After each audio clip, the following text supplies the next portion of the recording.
Hello, नमस्कार। BN Hindi story में आपका स्वागत है। राजेंद्र यादव द्वारा लिखित जहाँ लक्ष्मी कैद है कहानी प्रस्तुत करने जा रही हूँ।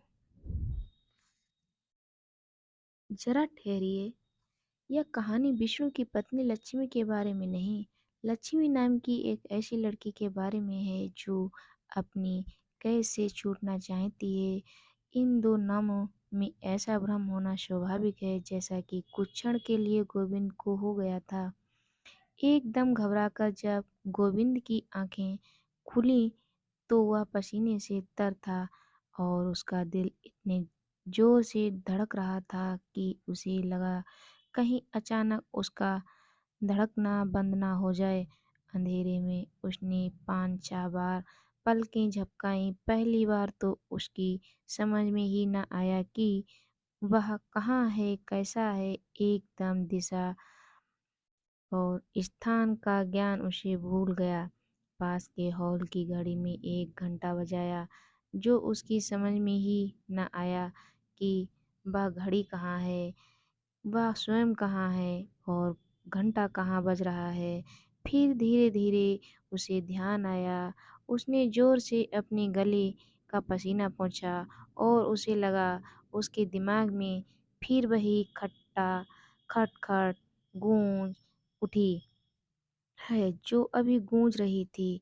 पता नहीं अपने पता नहीं सपने में या सचमुच ही। अचानक गोविंद को ऐसा लगा था जैसे किसी ने किवाड़ पर 3-4 बार खट खट की हो और बड़े गिड़गिड़ा कर कहा हो, मुझे निकालो, मुझे निकालो। और वह आवाज कुछ ऐसी रहस्यमयी ढंग से आकर उसकी चेतना को कोसने लगी कि वह बौखला कर जाग उठा। सचमुच ही यह किसी की आवाज थी या महज उसका भ्रम। फिर उसे धीरे धीरे याद आया कि यह भ्रम ही था और वह लक्ष्मी के बारे में सोचता हुआ ऐसा अभिभूत सोया था कि वह स्वप्न में भी छाई रही। लेकिन वास्तव में यह आवाज किसी विचित्र थी, कैसी साफ थी। उसने कई बार सुना था कि अमुक स्त्री या पुरुष से स्वप्न में आकर कोई कहता, मुझे निकालो, मुझे निकालो। फिर वह धीरे धीरे स्थान की बात भी बताने लगता है और वहाँ दुख खुद बाने पर कड़ा है या दहाड़ी में भरे सोने चांदी के सिक्के या माया उसे मिलती है और वह देखते देखते मालामाल हो जाता है। कभी कभी ऐसा भी हुआ कि किसी अनाधिकारी आदमी ने उसे द्रव्य को निकलवाना चाहा तो उसमें कौड़ियाँ और कोयले निकले, या फिर उसके कोड़ फूट आया, या घर में कोई मृत्यु हो गई कहीं इसी तरह। धरती के नीचे से उसे कोई लक्ष्मी तो नहीं पुकार रही है। और वह बड़ी देर तक सोचता रहा। उसके दिमाग में फिर लक्ष्मी का किस्सा साकार होने लगा। वह मोहाच्छन्न सा पड़ा रहा। दूर कहीं दूसरे घड़ियाल ने फिर वही 1 घंटा बजाया। गोविंद से अब नहीं रहा गया। रजाई के चारों तरफ से बंद रखे हुए ही बड़े संभाल कर उसने कोहनी तक हाथ निकाला। लेटे ही लेटे अलमारी के खाने से किताब कॉपियों की बगल से उसने अध जली मोमबत्ती निकाली। वही कहीं से खोज कर दिया सलाई निकाली और आधा उठकर ताकि जाड़े में दूसरा हाथ पूरा ना निकालना पड़े। उसने 2-3 बार घिस कर दिया सलाई जलाई। मोमबत्ती रोशन की और पिघले मोम की बूंद टपाटप उसे दबात के ढक्कन के ऊपर जमा दिया।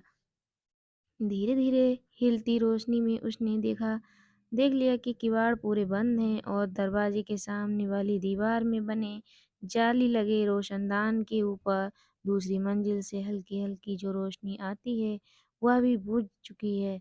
सब कुछ कितना शांत हो चुका है। बिजली का स्विच यद्यपि उसके तखत के ऊपर ही लग लगा था, लेकिन एक तो जाड़े में रजाई समेत या रजाई छोड़कर खड़े होने का आलस, दूसरे लाला रूपाराम का डर। सुबह ही कहेगा, गोविंद बाबू बड़ी देर तक पढ़ाई हो रही है आजकल, जिसका सीधा अर्थ होता कि बड़ी बिजली खर्च करते हो। फिर उसने चुपके से जैसे कोई उसे देख रहा हो, तकिए के नीचे से रजाई के भीतर ही भीतर हाथ बढ़ाकर वह पत्रिका निकाल ली और गर्दन के पास से हाथ निकालकर उसके 47वें पन्ने की 20वीं बार खोलकर पढ़ी। बड़ी देर तक घूरता रहा। 1 बजे को पठानकोट एक्सप्रेस जब दहाड़ती हुई गुजर गई तो सहसा उसे होश आया। 47 और 48 जो पन्ने उसके सामने खुले थे, उनमें जगह-जगह नीली स्याही से कुछ पंक्तियों के नीचे लाइनें खींची गई थीं। यही नहीं, उसे पन्ने का कोना मोड़कर उन्हीं लाइनों की तरफ विशेष रूप से ध्यान खींचा गया था। अब तक गोविंद उन या उनके आसपास की लाइनों को 20 बार से अधिक घूर चुका था। उसने शंकित निगाहों से इधर-उधर देखा और फिर एक बार उन पंक्तियों को पढ़ा। जितनी बार वह उन्हें पढ़ता, उसका दिल एक अनजान आनंद के बोझ से धड़क कर डूबने लगता और दिमाग उसी तरह भन्ना उठता जैसा उस समय बनाया था जब यह पत्रिका उसे मिली थी। यद्यपि इस बीच उनकी मानसिक दशा कई विकट स्थितियों से गुजर चुकी थी, फिर भी वह बड़ी देर तक काली स्याही से छपे कहानी के अक्षरों को स्थिर निगाहों से घूरता रहा। धीरे-धीरे उसे ऐसा लगा, यह अक्षरों की पंक्ति एक ऐसी खिड़की की जाली है जिसके पीछे बिखरे बालों वाली एक निरीह लड़की का चेहरा झांक रहा है। और फिर उसके दिमाग में बचपन की सुनी कहानी साकार होने लगी। शिकार खेलने में साथियों का साथ छूट जाने पर भटकता हुआ एक राजकुमार अपने थके-माँदे घोड़े पर बिल्कुल वीराने में समुद्र के किनारे बने एक विशाल सुनसान किले के नीचे जा पहुँचा। वहाँ ऊपर खिड़की से उसे एक अत्यंत सुंदर राजकुमारी बैठी दिखाई दी, जिसे एक राक्षस ने लाकर वहाँ कैद कर दिया था। छोटे-छोटे से विवरण के साथ खिड़की में बैठी राजकुमारी की तस्वीर गोविंद की आँखों के आगे स्पष्ट और मूर्त होती गई। और उसे लगा जैसे वही राजकुमारी उन रेखांकित छपी लाइनों के पीछे से झांक रही है। उसके गालों पर आंसुओं की लकीरें सूख गई हैं, उसके होंठ पपड़ा गए हैं, चेहरा मुरझा गया है और रेशमी बाल मकड़ी की जाले जैसे लगते हैं। जैसे उसके पूरे शरीर में एक आवाज़ निकलती है, मुझे छुड़ाओ, मुझे छुड़ाओ। गोविंद के मन में उस अनजान राजकुमारी को छुड़ाने के लिए जैसे रह-रह कर कोई कुरेदने लगा। एक आध बार तो उसकी बड़ी प्रबल इच्छा हुई कि अपने भीतर रह-रह कर कुछ करने की उत्तेजना को वह अपने तख़्त और कोठरी की दीवार के बीच में बची 2 फीट चौड़ी गली में घूम-घूम कर दूर कर दें। तो क्या सचमुच लक्ष्मी ने यह सब उसी के लिए लिखा है? लेकिन उसने तो लक्ष्मी को देखा तक नहीं। अगर अपनी कल्पना में किसी जवान लड़की का चेहरा लाएँ तो वह आखिर कैसी हो? कुछ और भी बातें थीं कि वह लक्ष्मी के रूप में एक सुंदर लड़की के चेहरे की कल्पना करते डरता था। उसकी ठीक शक्ल, सूरत और उम्र भी नहीं मालूम उसे। गोविंद यह अच्छी तरह जानता था कि यह सब उसी के लिए लिखा गया है, ये लाइनें खींचकर उसी का ध्यान आकृष्ट किया गया है। फिर भी वह इस अप्रत्याशित बात पर विश्वास नहीं कर पाता था। वह अपने को इस लायक भी नहीं समझता था कि कोई लड़की उसे इस तरह उसे संकेत करेगी, जो शहरों के बारे में उसने बहुत काफ़ी सुन रखा था। लेकिन वह सोचा भी नहीं था कि गाँव से इंटर पास करके शहर आने के 1 हफ्ते में ही उसके सामने एक सौभाग्यपूर्ण बात आ जाएगी।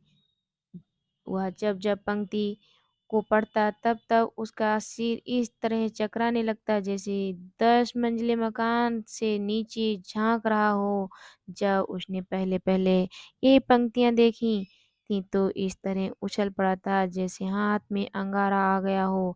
बात यह हुई कि वह चक्की वाले हॉल में ईंटों के तख़्त जैसे बने चबूतरे पर बड़ी पुरानी काठ की संदूकची के ऊपर लंबा पतला रजिस्टर खोले दिन भर का हिसाब मिला रहा था।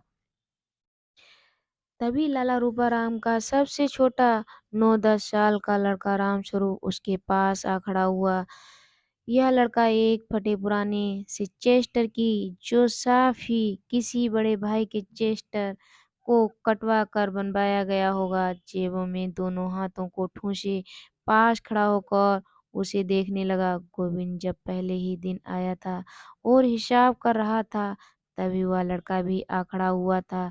उस दिन लाला रूपाराम भी थे, इसलिए सिर्फ वह दिखाने के को कि वह उनके सुपुत्र में भी काफ़ी रुचि रखता है, उससे नियमानुसार नाम, उम्र और स्कूल क्लास इत्यादि पूछे थे। नाम रामस्वरूप, उम्र 9 साल, चुंगी प्राइमरी स्कूल में चौथी क्लास में पढ़ता था। फिर तो सुबह-शाम गोविंद उसे चेस्टर की छाया से ही जानने लगा। शक्ल देखने की ज़रूरत ही नहीं होती थी। चेस्टर के नीचे नेकर पहने होने के कारण उसकी पतली टांगें खुली रहतीं और वह पाँव में बड़े पुराने किरमिश के जूते पहने रहता, जिनकी फटी निकली जीभों को देखकर उसे हमेशा दुम कटे कुत्ते की पूँछ का ध्यान हो आता था। थोड़ी देर उसका खिलना ताकते रहकर लड़के ने चेस्टर के बटनों के कसा और छाती के बीच में रखी पत्रिका निकालकर उसके सामने रख दी और बोला, मुंशी जी, लक्ष्मी जी ने कहा है हमें कुछ और पढ़ने को दीजिए। अच्छा, कल देंगे। मन ही मन भन्ना कर उसने कहा। यहाँ आकर उसे जो मुंशी जी का नया खिताब मिला है, उसे सुनकर उसकी खात्मा खाक हो जाती है। मुंशी नाम के साथ जो ये कान पर कलम लगाकर लगाए, गोल मेली टोपी, पुराना कोट पहने मुड़े-तुड़े आदमी की तस्वीर सामने आती है, उसे 20-22 साल का युवक गोविंद संभाल नहीं पाता। लाला रूपाराम उसी के गांव के हैं, शायद उसके पिता के साथ 2-3 जमात पढ़े भी थे।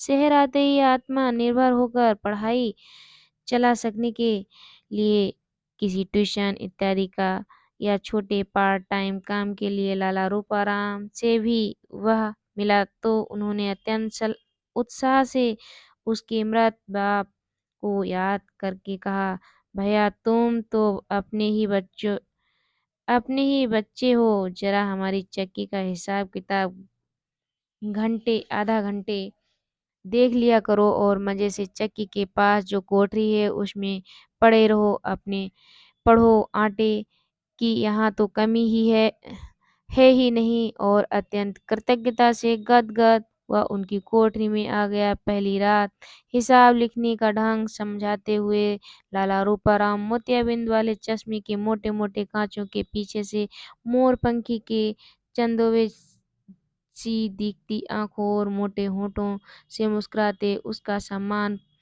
बढ़ाने को मुंशी जी कह बैठे तो वह चौंक पड़ा, लेकिन उसने निश्चय कर लिया कि यहाँ जम जाने के बाद वह विनम्रता से इन सब का विरोध करेगा। रामस्वरूप से मुंशी जी नाम सुनकर उसकी भौहें तन गईं, इसीलिए उसने उपेक्षा से वह उत्तर दिया था, कल जरूर दीजिएगा। रामस्वरूप ने फिर अनुरोध किया, हाँ भाई जरूर देंगे। उसने दांत पीसकर कहा, लेकिन चुप ही रहा। वह अक्सर लक्ष्मी का नाम सुनता था, हालांकि उसकी कोठरी बिल्कुल सड़क की तरफ अलग ही पड़ती थी, लेकिन उसमें पीछे की तरफ जो एक जालीदार छोटा सा रोशनदान था वह घर के भीतर नीचे की मंजिल के चौक में खुलता था। लाला रूपाराम का परिवार ऊपर की मंजिल पर रहता था और नीचे सामने की तरफ पंचक्की थी, पीछे कई तरह की चीजों का स्टोर रूम था। इस लक्ष्मी नाम के प्रति उसे उत्सुकता और रुचि इसलिए भी हुई बहुत थी कि चाहे कोठरी में हो या बाहर, पंचक्की के हॉल में हर 5वें मिनट पर उसका नाम विभिन्न रूपों में सुनाई देता था। लक्ष्मी बीबी ने यह कहा, रुपए लक्ष्मी बीबी के पास हैं, चाबी लक्ष्मी बीबी को दे देना। और उसके जवाब में जो एक पतली तीखी सी अधिकार का पूर्ण आवाज सुनाई देती थी, उसे गोविंद पहचानने लगा था। अनसुना अनुमान से उसने समझ लिया कि यह लक्ष्मी की आवाज है, लेकिन स्वयं वह कैसी है उसकी एक झलक भर देख पाने को उसका दिल कभी कभी बुरी तरह तड़प तड़प सा उठता, लेकिन पहले कुछ दिनों उसे अपना प्रभाव जमाना था, इसीलिए वह आँख उठाकर भी भीतर देखने की कोशिश न करता। मन ही मन उसने समझ लिया कि यह लक्ष्मी है, काफ़ी महत्वपूर्ण है। दिक्कत है यह भी कि भीतर कुछ दिखाई भी तो नहीं देता था। सड़क के किनारे 3-4 दरवाजे वाले इस चक्की के हॉल के बाद एक 8-10 फीट लंबी गली थी और चौक के भी ऊपर लोहे का जाल पड़ा था। उस पर से ऊपर वाले लोग जब गुजरते थे तो लोहे की झनझनाहट से पहले तो उसका ध्यान हर बार उधर चला जाता था। बच्चे तो कभी-कभी और भी उछल-उछल कर उस पर कूदने लगते थे। यहाँ से जब तक किसी बहाने पूरी गली पार न की जाए, कुछ भी देखना असंभव था। चूँकि गुसल खाना और नल इत्यादि उसी चौक में थे, जिनकी वजह से नीचे प्रायः सीलन और गीलापन रहता था। इसीलिए सुबह चौक में जाते हुए अत्यंत सीधे लड़के की तरह निगाहें नीचे किए हुए भी वह ऊपर की स्थिति को भांपने का प्रयत्न करता था। ऊपर सिर उठाकर आँख भर देख पाने की उसमें हिम्मत न थी। अपनी कोठरी का एकमात्र दरवाज़ा बंद करके तख़्त पर चढ़कर मकड़ी के जाले और धूल से भरे जालीदार रोशनदान से झाँक कर उसने कहा कि स्थिति को भी जानने की कोशिश की थी। लेकिन वह कमबख्त जाली कुछ इस ढंग से बनी थी कि उसके फोकस में पूरा सामने वाला छज्जा और एकाध फुट लोहे का जाल भर आता था। वहाँ कई बार उसे लगा जैसे 2 छोटे-छोटे तलुए गुजरे। बहुत कोशिश करने पर टखने दिखे। हाँ, है तो किसी लड़की के पैर, क्योंकि साथ में धोती का किनारा भी झलका था। उसने एक गहरी साँस ली और तख़्त से उतरते हुए बड़े एक कतराना अंदाज में छाती पर हाथ मारा और बुदबुदाया, "अरे लक्ष्मी, जाली में एक झलक तो दिखा दे देती।" "मुंशी जी, तुम तो देख रहे हो, लिखते क्यों नहीं?" रामस्वरूप ने जब देखा कि गोविंद धीरे-धीरे होल्डर का पिछला हिस्सा दाँतों में ठोंकता हुआ हिसाब की कॉपी में अपलक कुछ घूर रहा है, तो पता नहीं कैसे वह बात उसकी समझ में आ गई कि वह ज जो कुछ सोच रहा है उसका संबंध सामने रखे हिसाब से नहीं है। उसने चौंक कर लड़के की तरफ देखा और चोरी पकड़ी जाने पर झेंप कर मुस्कुराया। तभी अचानक एक बात उसके दिमाग में कौंधी, यह लक्ष्मी रामस्वरूप की बहन ही तो है। ज़रूर उसका चेहरा उससे काफ़ी मिलता-जुलता होगा। इस बारे उसने ध्यान से रामस्वरूप का चेहरा देखा कि वह सुंदर है या नहीं, फिर अपनी बेवकूफ़ी पर मुस्कुराया, एक अंगड़ाई ली, चारों तरफ ढीले हुए कंबल को फिर से चारों ओर कस लिया और अप्रत्याशित प्यार से बोला, "अच्छा मुन्ना, कल सुबह दे देंगे।"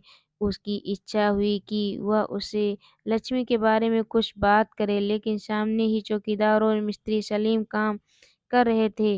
असल में आज वह थक भी गया था। अचानक व्यस्त होकर बोला और जल्दी-जल्दी हिसाब करने लगा। दुनिया भर की सिफ़ारिशों के बाद उसकी नाम कॉलेज के नोटिस बोर्ड पर आ गया कि वह ले लिए गए लड़कों में से है। आते समय कुछ हिसाब और कॉपियाँ भी खरीद लाया था, जो आज वह चाहता था कि जल्दी-जल्दी अपनी कोठरी में लेटे कुछ आगे-पीछे की बातें, दुनिया भर की बातें सोचता हुआ सो जाए।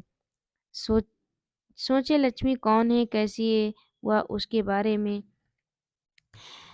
किससे पूछे? कोई उसका हम-उम्र और विश्वास का आदमी भी तो नहीं है।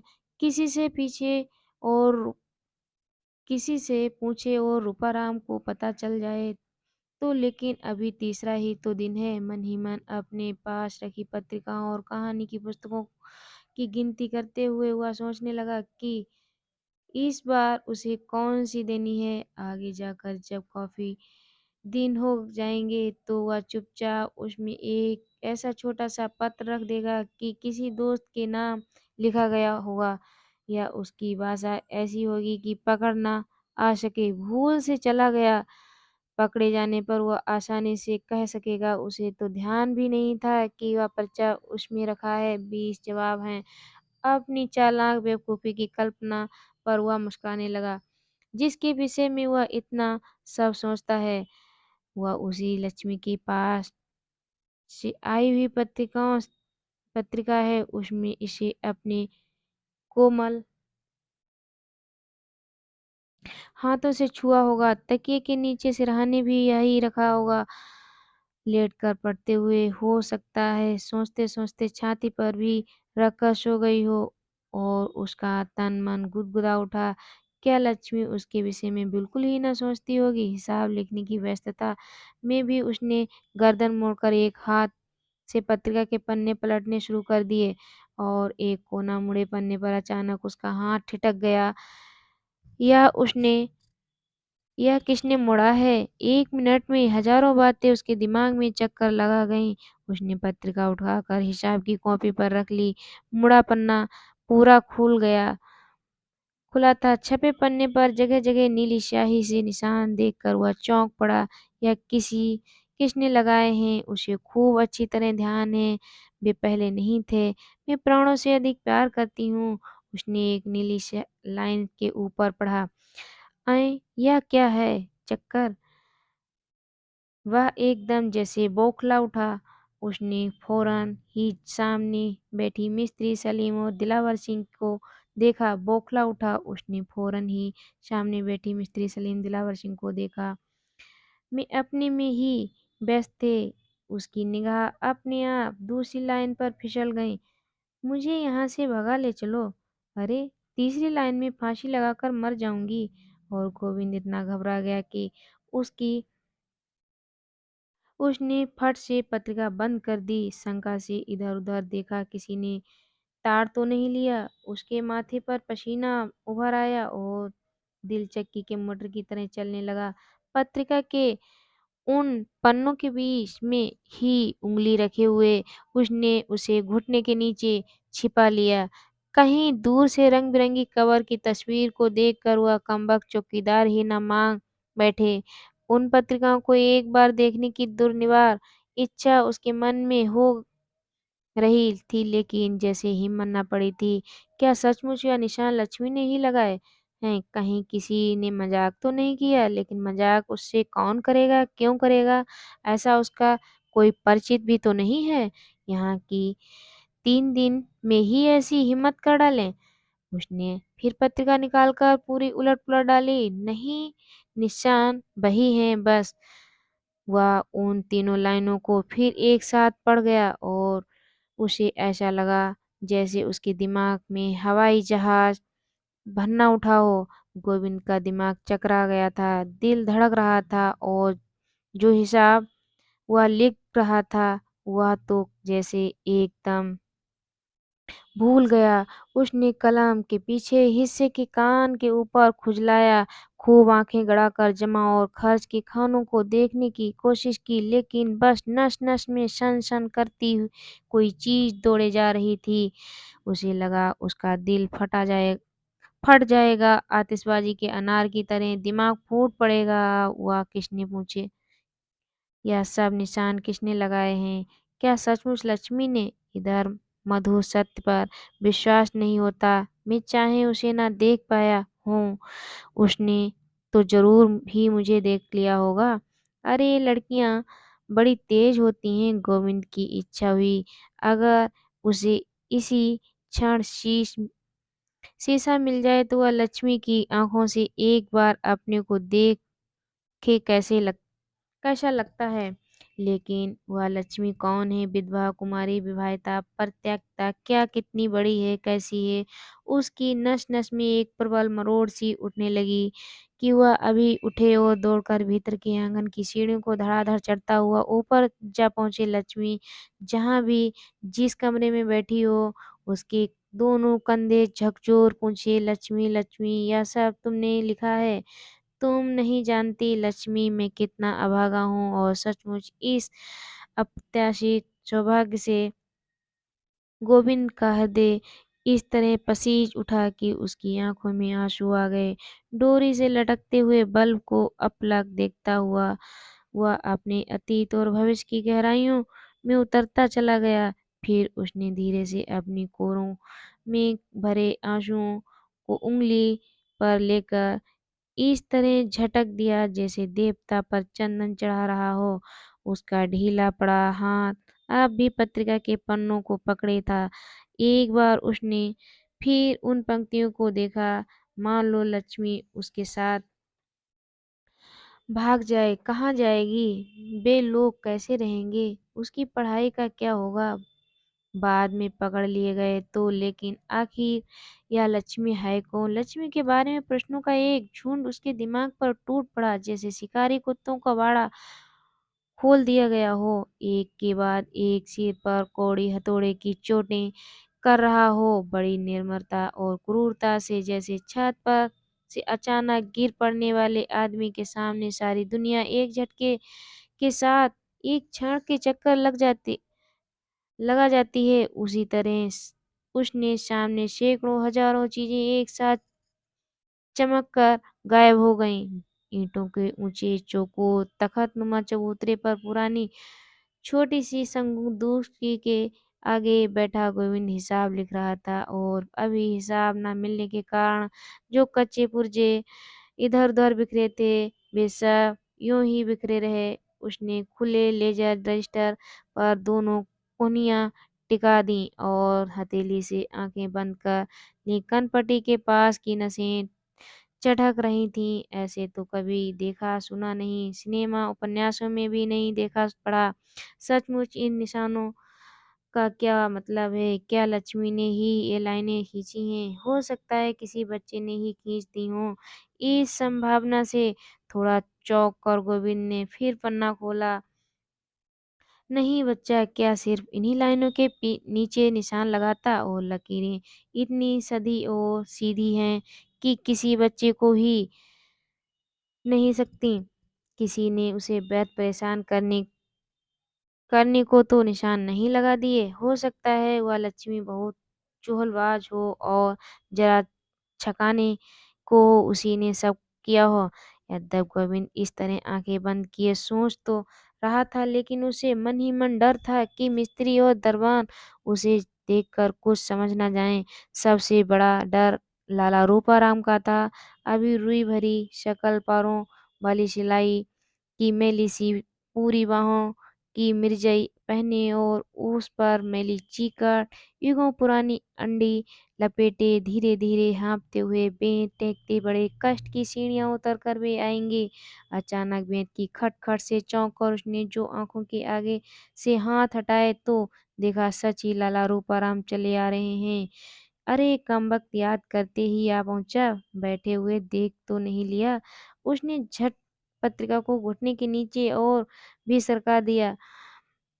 सामने फैले पुर्जों पर आंखें टिकाकर व्यस्त हो उठा। मिस्त्री और चौकीदार की खुसुर फुसुर बंद हो गई। गली सी पार करके लाला रूपाराम ने प्रवेश किया। मोटे शीशे के पीछे से उनकी आंखें बड़ी होकर भयंकर दिखती थीं। आंखों और पलकों का रंग मिलकर ऐसा दिखाई देता था जैसे पीछे मोरपंख के चंदावे लगे हों।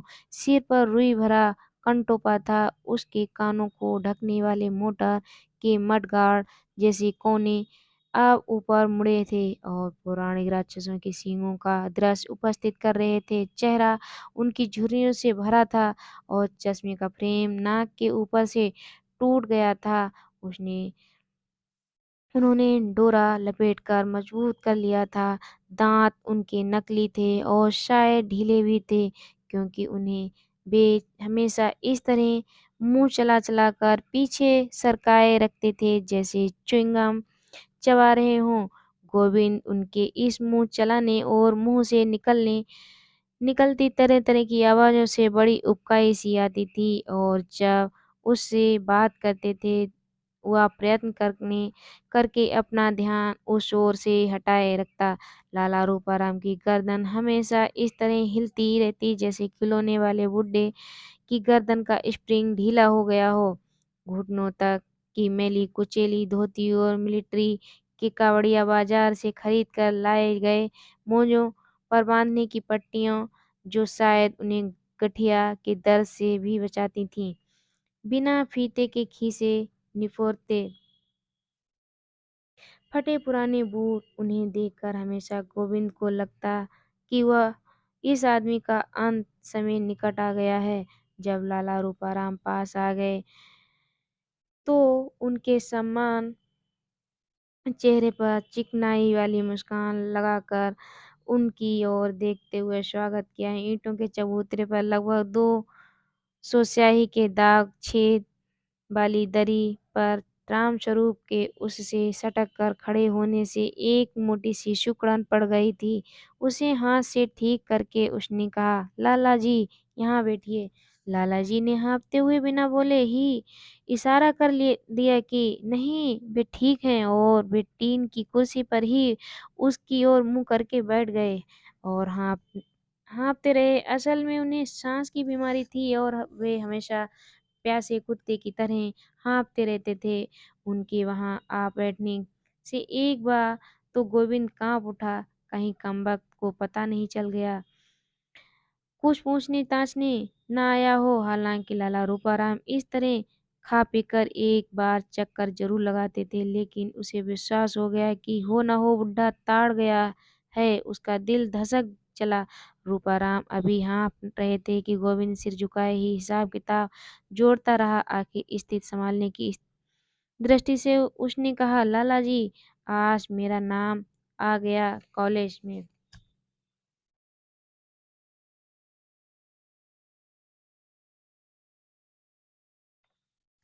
अच्छा, लाला जी ने खांसी के बीच में ही कहा।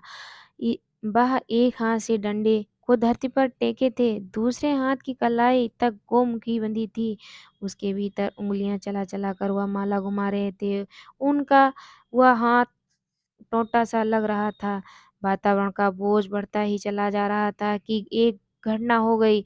उन्होंने सांस इकट्ठी करके कुछ बोलने को मुंह खोला ही था कि भीतर आंगन का टट्टा लोहे का जाल भयंकर रूप से झंझना उठा, जैसे कोई बहुत ही भारी चीज ऊपर से फेंक दी गई हो और फिर जोर से बजती हुई खनखनाती कचली जैसे चीज नीचे आ गिरी।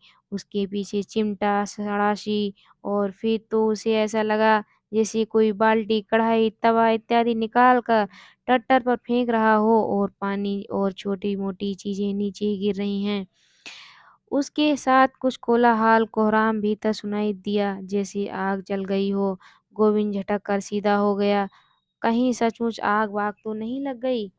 उसने प्रश्नसूचक दृष्टि से चौंक कर लाला की तरफ देखा और आश्चर्य से अवाक रह गया। लाला परेशान जरूर दिखाई देता था, लेकिन कोई भयंकर घटना हो गई, उसे दौड़कर जाना चाहिए, ऐसी कोई बात उसके चेहरे पर नहीं थी। मिस्त्री और चौकीदार दोनों दोनों बड़े दबे व्यंग से एक दूसरे की ओर देखते मुस्कुराते लाला की ओर निगाहें फेंक रहे थे। किसी को भी कोई खास चिंता नहीं थी। भीतर कोलाहल बढ़ रहा था। चीजें फिक रही थीं और टट्टर की खड़खड़ाहट घनघनाहट गूंजती जा रही थी। आखिर यह क्या हो रहा है? उत्तेजना से उसकी पसलियां तड़कने हो गई आई। वह लाला से यह पूछने ही वाला था कि यह क्या है, तभी बड़े कष्ट से हाथ की लकड़ी पर सारा जोर देकर वह उठ खड़ा हुआ और खिसता सा जहां से आया उसी गली में चला गया। जाते हुए उलटकर धीरे से उसने किवाड़ बंद कर दिए। मिस्त्री और चौकीदार ने मुक्त होकर बदन ढीला किया, एक दूसरे की ओर मुस्कुराकर देखा, खखारा और फिर एक बार खुलकर मुस्कुराए। लाला का पीछा करती गोविंद की निगाह अब उन लोगों की ओर मुड़ गई और जब उससे नहीं रहा गया तो वह खड़ा हो गया। मुर्गे के पंखों की तरह कंबल को बाहों पर फड़फड़ाकर उसने लपेटा और उस पत्रिका को दिखता हुआ चबूतरे से नीचे उतर गया। थोड़ी देर में ही असमंजस में खड़ा रहा, फिर उस गलियारे के दरवाजे तक गया। कुछ दिखाई सुनाई दे। कोलाहल में 4-5 आवाजें एक साथ किवाड़ की दरार से घुटी-घुटी सुनाई दी और उसने सबसे तेज आवाज वही थी जिसे उसने लक्ष्मी की आवाज समझ रखा था। हे भगवान, क्या हो गया? कोई कहीं से गिर पड़ा, आग लग गई, सांप बिच्छू ने काट लिया। लेकिन जिस तरह से ये लोग बैठे थे देख रहे थे, उसने उसे तो ऐसा लगता है था कि जैसे यह कोई खास बात नहीं है। वह कमबख्त किवाड़ क्यों बंद कर गया? इस वक्त टट्टर इस तरह धमाधम बज रहा था जैसे उस पर कोई तांडव कर रहा हो। उस ऊंची चीखती महीन आवाज में वह नारी कंठ जिसे वह लक्ष्मी की आवाज समझता था, इतनी तेज और जोर से बोल रहा था कि लाख कोशिश करने पर भी वह कुछ नहीं समझ सका। परेशान क्यों हो रहे हो बाबूजी? चौकीदार की आवाज़ सुनकर वह एकदम सीधा खड़ा हो गया, मुस्कुराता हुआ। वह क्या कह रहा था? आज चंडी चेत रही है उसकी। इस बात पर मिस्त्री हंसा। गोविंद बुरी तरह झुंझला उठा। कोई इतनी बड़ी बात घटना हो रही है, ये बदमाश इस तरह मजा लूट रहे हैं। फिर भी वह अत्यंत चिंतित और उत्सुक था। उधर मुड़ा। इस बड़े कमरे या छोटे हॉल में हर चीज पर आटे का महीन पाउडर छाया हुआ था। एक और आटे ने नहाई चक्की काले पत्थर के बने हाथी की तरह चुपचाप खड़ी थी और उसका पिसे आटे को संभालने वाला खिला गिलाफ सा सूंड की तरह लटका था। उसी की सीध में दूसरी दीवार के नीचे मोटर लगी थी, जहां से एक चौड़ा पट्टा चक्की को चलाता था। इतने हिस्से में सुरक्षा के लिए एक रेलिंग लगा दिया गया था। सामने की दीवार में चिपके लंबे चौड़े लाल चौकोर तख्ते पर एक खोपड़ी और दो हड्डियों के क्रॉस के नीचे खतरा और डेंजर लिखे थे। उसके चबूतरे की बगल में ही छत से जाती जंजीर में एक बड़ी लोहे की तराजू कथाकली की मुद्रा में एक बांह ऊंची किए लटकी थी, क्योंकि दूसरे पलड़े में मन से लटके छटाक तक के बांटों का ढेर लगा था। यद्यपि लाला रूपाराम अक्सर चौकीदार को डांटते थे कि रात में इसे उतार कर रख दिया करे, लेकिन 5 बजे से ही आने लगते हैं। उस समय बर्फ, लेकिन किसी किसी दिन आधी रात तक चक्की चलती और दुकान दफ्तर वाले तो सुबह 5 बजे ही आने लगते। उस समय बर्फ जैसी ठंडी तराजू को छूना और टांगना दिलावर सिंह को अधिक पसंद नहीं था। वह उसे यह कहकर टाल देता कि लड़ाई में सुबह सुबह ही काफी ठंडी बंदूकें लेकर मार्च और परेड कर लिया।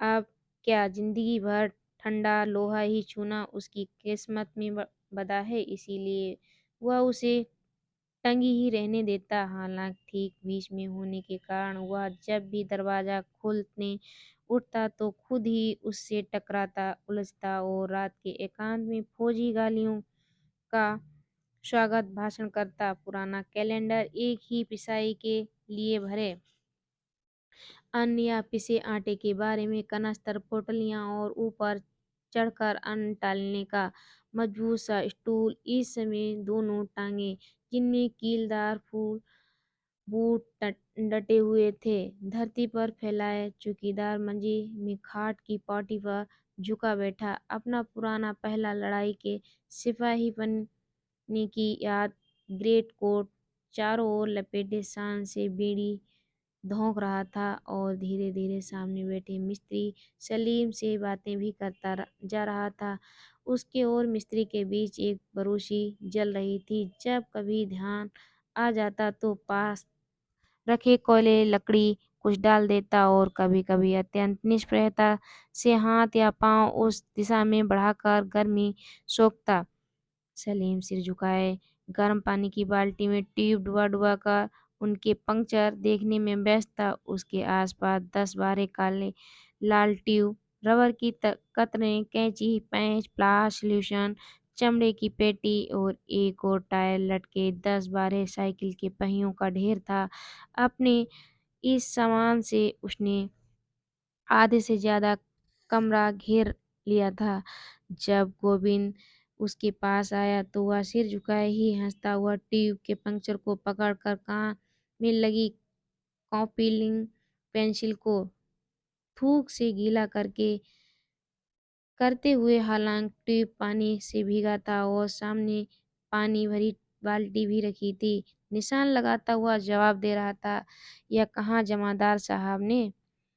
फिर यह एक भौं को जरा तिरछी करके बोला, लाला कुछ नामा ढीला करे तो उसकी लड़की पर जिन का साया है। उसका इलाज तो हम अपने मौलवी बदरुद्दीन साहब से मिनटों में करा दें। गोविंद का माथा ठनका। लाला की किसी तरह पर क्या कोई देवी आती है? उसे अपने गांव की एक ब्राह्मणी विधवा तारा का एकदम ध्यान हो आया। उसे भी अब देवी आती थी तो घर के बर्तन उठा उठा कर फेंकती थी। उसका सारा बदन ऐंठने लगता था, मुँह से झाग जाने लगती थी, गर्दन मरोड़ खाने लगती थी, आँखें और जीभ बाहर निकलने लगती थीं। कौन लड़की है लाला की लक्ष्मी तो नहीं? भगवान करे लक्ष्मी ना हो। उसका दिल आशंका से डूबने सा लगा। उसने सुना कोलाहल अब लगभग शांत हो गया था और कहीं दूर से रह रहकर एक हल्की रोने की आवाज़ वह सुनाई देती। शायद किसी को दौरा वोरा हो आया हो। तभी तो ये लो निश्चित है। गोविंद को सुनाकर चौकीदार बोला, ना माँ, तुम भी यार मिस्त्री किसी दिन बेचारे बुड्ढे का हार्ट फेल कराओगे। और बेटा इन जिन का इलाज तुम्हारे मौलवी के पास नहीं, समझे? बात तो हवा ही दूसरी है। आओ बाबूजी बैठो। चौकीदार ने बैठे-बैठे स्टूल की तरफ इशारा किया। असल में वह गोविंद को बाबूजी ज़रूर कहता था, लेकिन उसका विशेष आदर नहीं करता था। एक तो गोविंद कस्बे से आया था और उसे शहर के चौकीदारी करते हुए हो चुके थे नकद 20 साल। दूसरे वह फ़ौज में रहा था और कैरों तक घूम आया था। उम्र, अनुभव, तहज़ीब सभी में वह अपने गोविंद को से ज़्यादा ही समझता था, लेकिन गोविंद को इस बात समय इस सब का ध्यान नहीं था। उसने स्टूल से टिक कर जरा सहारा लेते हुए चिंतित स्वर में पूछा, क्यों भाई, यह शोरगुल क्या था? क्या हो रहा था? मिस्त्री ने सिर उठाकर उसे देखा और चौकीदार को मुस्कुराती नजरों से उसकी आंखें मिलीं। उसने अपनी खिचड़ी पूँछों पर हथेली फेरते हुए कहा, कुछ नहीं बाबूजी, ऊपर कोई चीज़ किसी बच्चे ने गिरा दी होगी। मिस्त्री ने कहा, जमादार साहब झूठ क्यों बोलते हो? साफ-साफ क्यों नहीं बता देते? अब इनमें क्या छिपा रहेगा तो खुद क्यों नहीं बता देता? चौकीदार ने कहा और जेब से बीड़ी का बंडल निकाल लिया। कागज नोचकर आटे की लोई बनाने की तरह उसे ढीला किया। फिर एक बीड़ी निकालकर मिस्त्री की ओर फेंकी, दूसरी को दोनों तरफ से फूंका और जलाने के लिए किसी दहकते कोयले की तलाश में भरोसे में निगाहें घुमाते हुए जरा व्यस्तता से बात जारी रखी। तुझे क्या मालूम नहीं है? इन दोनों ही चूहल से गोविंद की झुंझलाहट बढ़ रही थी। उसे लगा जरूर ही दाल में काला है, जैसे लोग टाल रहे हैं। मिस्त्री जीभ निकाले पंक्चर के स्थान पर रेंगमार से घिस रहा था। वह जब भी कोई काम एकाग्रचित्त से करता तो अपनी जीभ को निकालकर ऊपर के होठों की तरफ मोड़ लेता था। उसके चाँद के बीच में उभरते गंज को देखकर गोविंद ने सोचा कि गंजापन तो रईसी की निशानी है, लेकिन यह कमबख्त तो आधी रात में यहाँ पंक्चर जोड़ रहा है। उसने उसी तरह सिर झुकाए ही कहा, अब मैं बाबूजी को किस्सा बताऊं, इन ट्यूबों से सिर फोड़ूं। साले सड़क हलवा तो हो गए, पर बदलेगा नहीं। मन तो होता है सबको उठाकर इस अंगीठी में रख दूं। होगा सुबह जो सो देखा जाएगा। ये इतने ट्यूब हैं काहे के? जरा आत्मीयता जताने को गोविंद ने पूछा। हालत तो सचमुच इनकी बड़ी खराब हो रही है, आपको नहीं मालूम? इस बार काम छोड़कर मिस्त्री ने गौर से गोविंद को देखा। यह आपके लाला के जो 2 दर्जन रिक्शा चलते हैं, उनका कूड़ा है। यह तो होता नहीं कि इतने रिक्शे हैं, रोज फूट टूट फूट मरम्मत होती ही रहती है। हमेशा के लिए लगा लें। एक मिस्त्री दिन भर की छुट्टी हुई सो तो नहीं। ट्यूब टायर मेरे सिर हैं और बाकी टूट फूट मिस्त्री अली अहमद ठीक करते हैं। फिर उनसे यूं ही पूछा, आप बाबूजी नए आए हैं? हाँ, 2-3 दिन हो ही तो हुए हैं, मैं यहाँ पढ़ने आया हूँ, गोविंद ने कहा। उसके पेट में खलबलाहट मच रही थी, लेकिन वह नए दिन सिरे से पूछने का सूत्र खोज रहा था। तभी तो मिस्त्री बोला, तभी तो आप यह सब पूछ रहे हैं, रात को इसका हिसाब रखते हैं ना? हाँ, थोड़े दिनों में अपने फर्जंद को भी आपसे पढ़वाएगा। अपने फर्जंद शब्द में जो व्यंग उसने दिया था, उसे खुद ही प्रसन्न होकर मुस्कुराते हुए उसने चौकीदार की हुई बीड़ी सुलगाई। अबे उन्हें यह सब क्या बताता है वे तो उसके गांव से ही आए हैं, उन्हें सब मालूम है। चौकीदार बोला, नहीं सच, मुझे कुछ नहीं मालूम। गोविंद ने जरा आश्वासन के स्वर में कहा, इन लाला के तो पिता ही यहाँ चले आए थे ना, तो हमें लोगों को कुछ भी नहीं मालूम। बताइए ना क्या बात है? गोविंद ने आदरपूर्वक जरा खुशामद के लहजे में पूछा। शायद उसकी जिज्ञासु व्याकुलता से प्रभावित होकर ही मिस्त्री बोला, अजी कुछ नहीं, लाला की बड़ी लड़की जो है ना, उसे मिर्गी का दौरा आता है, कोई कहता है उसे हिस्ट्रिया है, पर हमारा तो कायस है कि बाबूजी दौरा वोरा कुछ नहीं, उस पर किसी आसेब का साया है। उस बेचारी को तो कुछ होश नहीं रहता, विधवा है। जल्दी से बात काटकर गोविंद धक धक करते दिल से पूछ बैठा, हाय लक्ष्मी ही ना हो। इस बार पुनः दोनों की निगाहों का आपस में टकराकर मुस्कुराना उससे छिपा ना रहा। बीड़ी के लंबे कस के धुएं को लीलकर उस बार चौकीदार जबरदस्ती गंभीर बनकर बोला, अजी इसने उसकी शादी ही कहाँ की है? नाम क्या है? गोविंद से नहीं रहा गया। लक्ष्मी। लक्ष्मी उसके मुंह से निकल आया और जैसे एकदम उसकी सारी शक्ति किसी ने सोख ली हो। जिज्ञासा और उत्तेजना से तना शरीर ढीला पड़ गया। चौकीदार इस बार अत्यंत ही रहस्यमय ढंग से हंसा, जैसे कह रहा हो, अच्छा तुम भी जानते हो? गोविंद ने के मन में स्वाभाविक प्रश्न उठा, उसकी उम्र क्या है? चौकीदार ने पूछा, तो सचमुच बाबूजी आप उनके घर के बारे में कुछ भी नहीं जानते? नहीं भाई मैंने बताया तो, मैं इनके बारे में कुछ भी कतई नहीं जानता।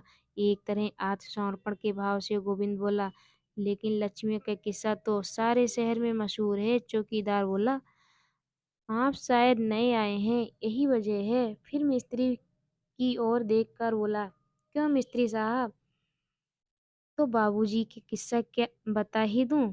अरे लो, यह भी कोई पूछने की बात है, इसमें छिपाना क्या है? यहाँ रहेंगे तो कभी ना कभी जान ही जाएंगे।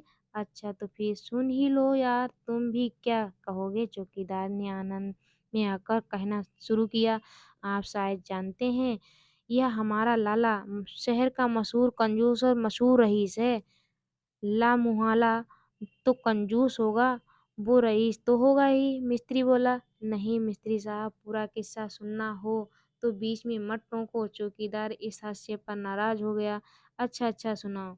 मिस्त्री बुड्ढों की तरह मुस्कुराया, उसकी यह चक्की है ना शाहलगों में, इस पर हजारों मन पिसता है, वैसे भी 200-250 मन तो कम से कम पिसता ही हो रोज।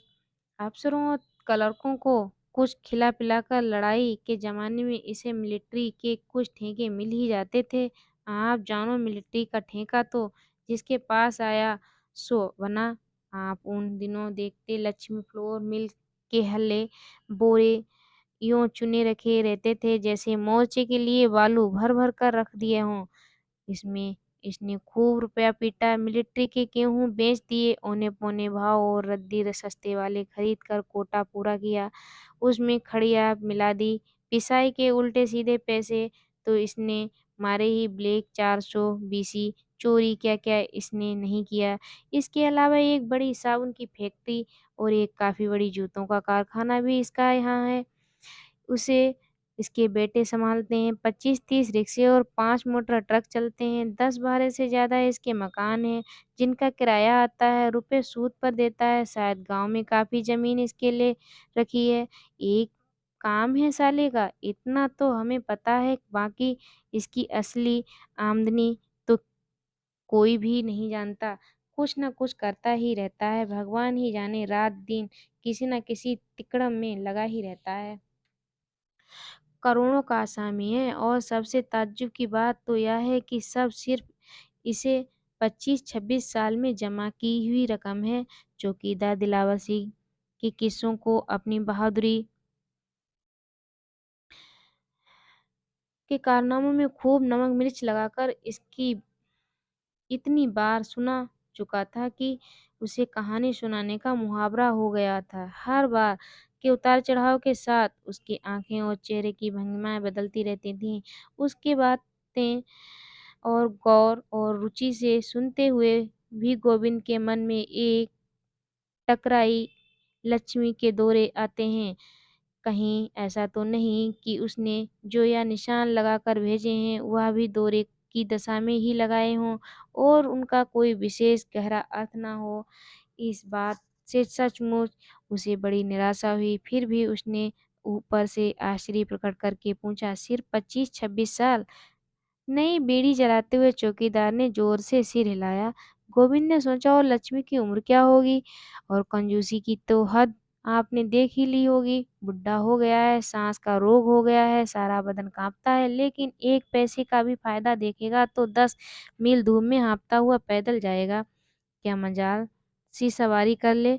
गर्मी आई तो पूरा शरीर नंगा, कमर में धोती आधी पहने, आधी बदन में लपेटे, जड़ा हुआ तो यही ड्रेस। बस इसी के पिछले 10 साल से तो मैं देख रहा हूँ।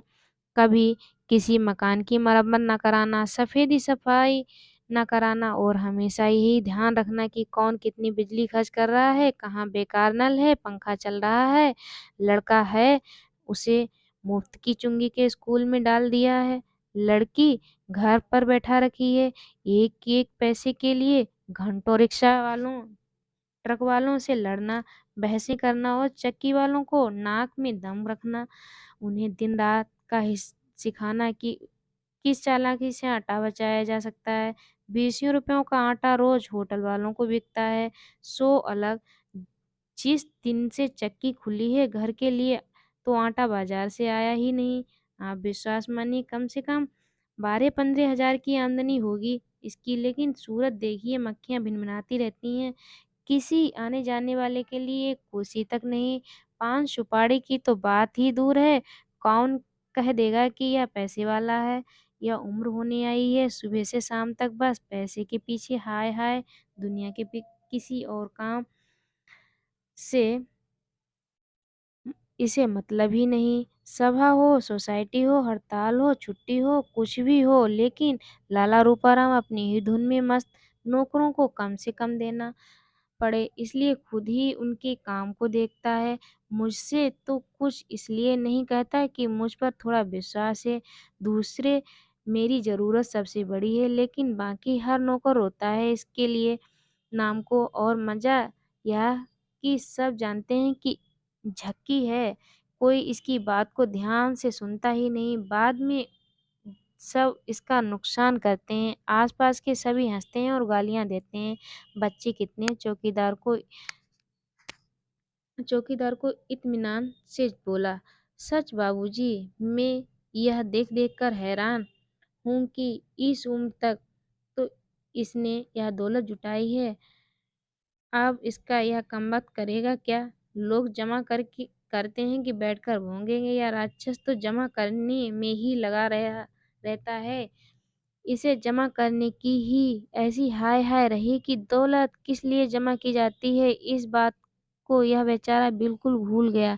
फिर बड़े चिंतित और दार्शनिक मूड में दिलावर सिंह ने आग वाली राख को देखते हुए कहा, इस उम्र तक तो इसे जोड़ने की ऐसी हवा से अब इसका यह भोग कब करेगा? सचमुच बाबूजी, जब कभी मैं सोचता हूँ तो बेचारा पर बड़ी दया आती है। देखो, आज की तारीख तक यह बेचारा भाग दौड़कर, लू-धूप की चिंता छोड़कर जमा कर रहा है। एक पाई उसमें से खा नहीं सकता, जैसे किसी दूसरे का हो। अब मान लीजिए कल यह मर जाता, तो यह सब किसके लिए जमा किया गया? बेचारे के साथ कैसी लाचारी है, मर-कर, जी-कर नौकर की तरह जमा किए जा रहा है। ना खुद खा सकता है, ना देख सकता है कि कोई दूसरा छू भी ले। जैसे धन के ऊपर बैठा साँप, खुद उसे खा नहीं सकता। खाने तो खैर देगा ही क्या? उसकी रखवाली करना और जोड़ना। और लाला रूपाराम के प्रति दया से अभिभूत होकर चौकीदार ने एक गहरी साँस ली। फिर दूसरे ही क्षण दाँत किटकिटाता हुआ बोला, अरे!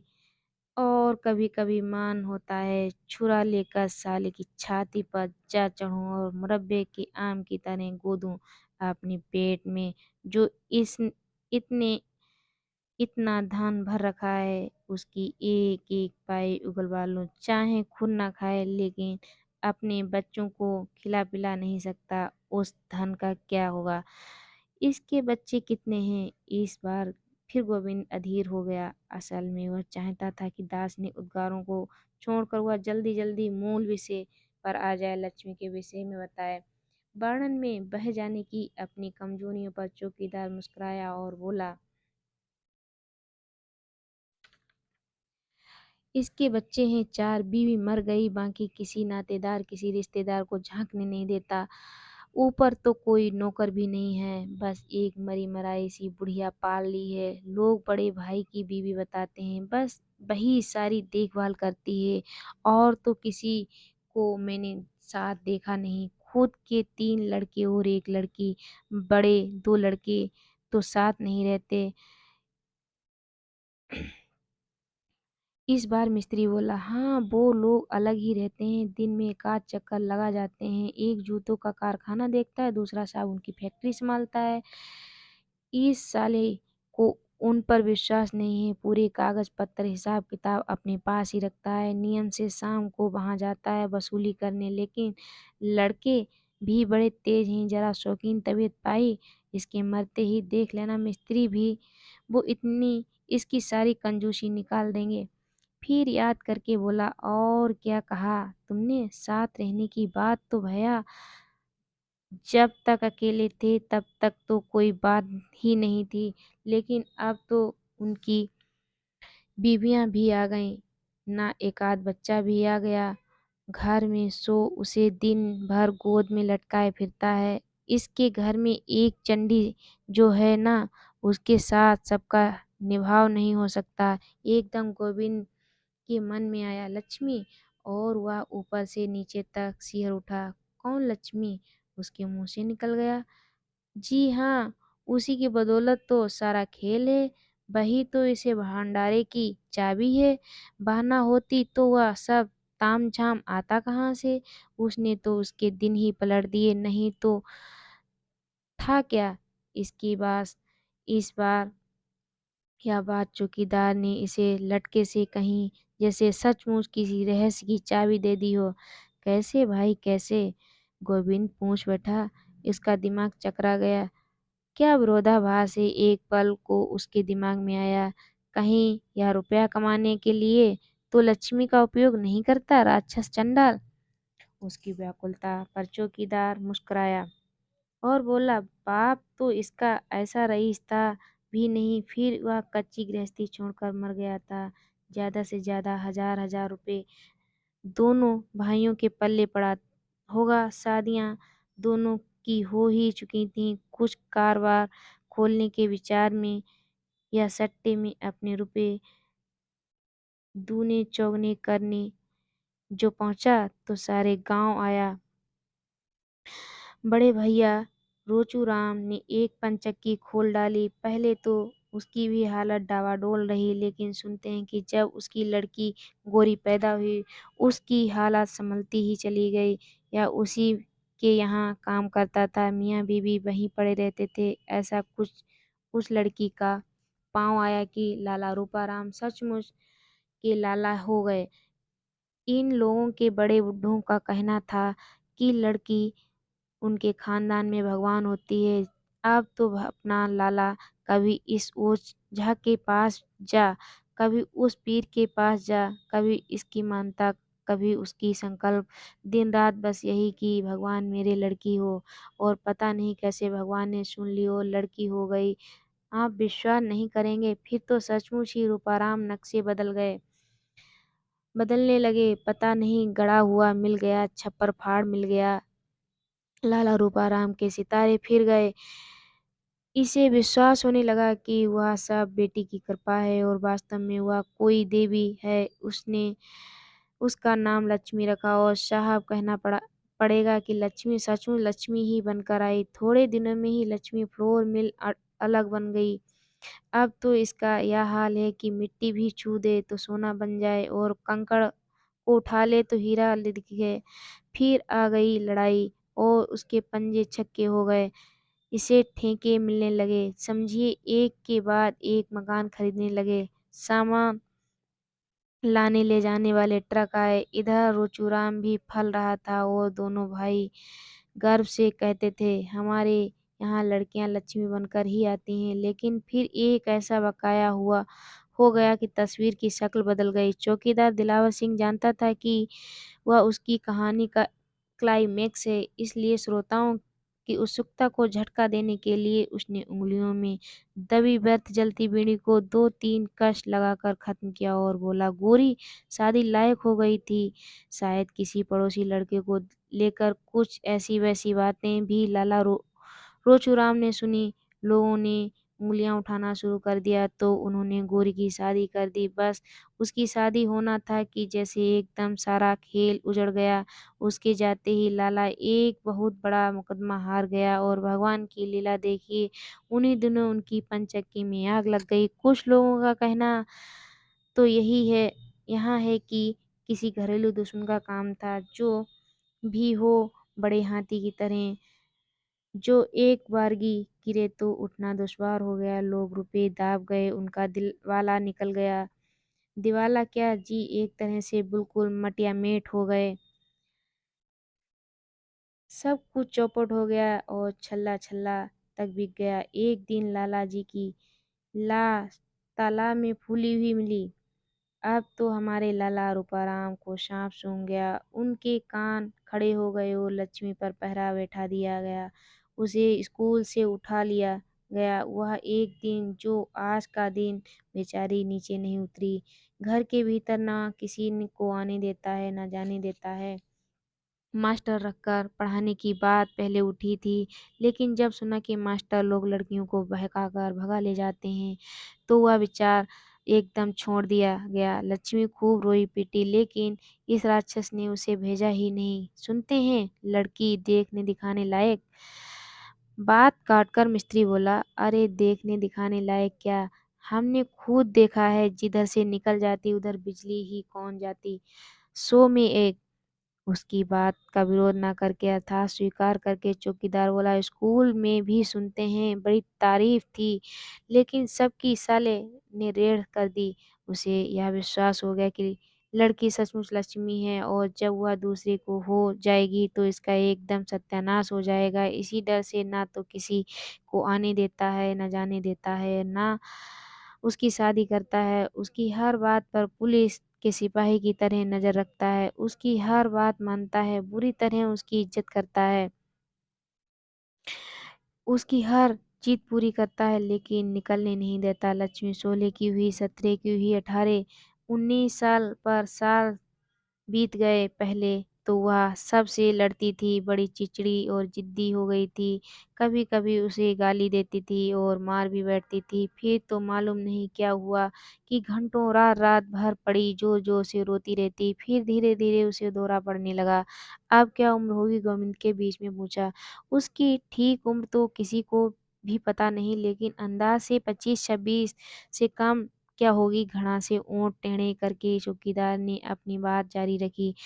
दौरा ना पड़े तो बेचारी जवान लड़की क्या करे। उधर पिछले 5-6 साल से तो वह हाल ही है कि दौरे में घंटों 2 घंटे वह बिल्कुल पागल हो जाती है, उछलती-कूदती है, बुरी तरह गालियाँ देती है, बेमतलब रोती-हँसती है, चीज़ें इधर उठा-उठा कर इधर-उधर फेंकती है, जो चीज़ सामने आती होती है उसे तोड़-मोड़ देती है।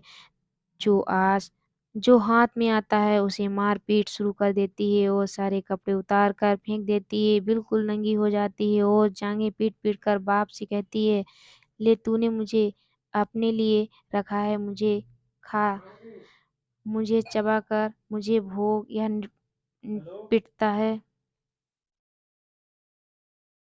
यह पिटता है, गालियाँ खाता है और सब कुछ करता है, लेकिन पहरे में ज़रा ढील नहीं होने देता है। चुपचाप सिर पर हाथ रखकर बैठा-बैठा सुनता रहता है। क्या ज़िंदगी है बेचारी की, बाप है सो उसे भोग नहीं सकता और छोड़ तो सकता ही नहीं।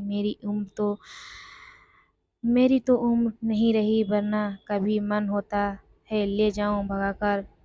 जो होगा सो होगा जाएगा।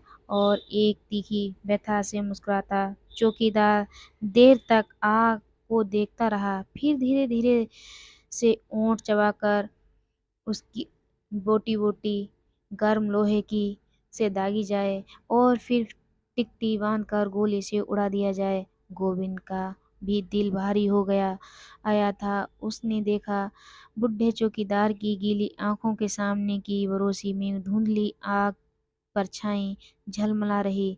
आधी रात को अपनी कोठरी में लेटे लक्ष्मी के बारे में सोचते हुए मोमबत्ती को रोशनी में उसने सारी बातों को एक एक चित्र गोविंद की आंखों के आगे साकार हो आया। और फिर उसने अंधकार की प्राचीरों से घिरी गर्म गर्म आंसू बहाती मोमबत्ती की धुंधली रोशनी में रेखांकित पंक्तियां पढ़ी। मैं तुम्हें प्राणों से अधिक प्यार करती हूँ, मुझे यहाँ से भगा ले चलो, मैं फांसी लगाकर मर जाऊंगी। गोविंद के मन में अपने आप एक सवाल उठा, क्या मैं ही पहला आदमी हूँ जो इस पुकार को सुनकर ऐसा व्याकुल हो उठा हूँ? औरों ने भी इस आवाज़ को सुना है और अनसुना कर दिया। और क्या सचमुच जवान लड़की की आवाज़ को सुनकर अनसुना किया जा सकता है? कहानी पूर्ण हुई जहाँ लक्ष्मी कैद है। मैं आशा करती हूँ कि मेरे द्वारा वाचन की हुई कहानी आप लोगों को पसंद आई होगी।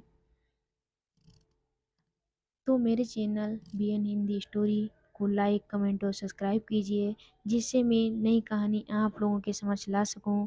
जल्द ही उपस्थित हुई एक नई कहानी के साथ, तब तक के लिए धन्यवाद।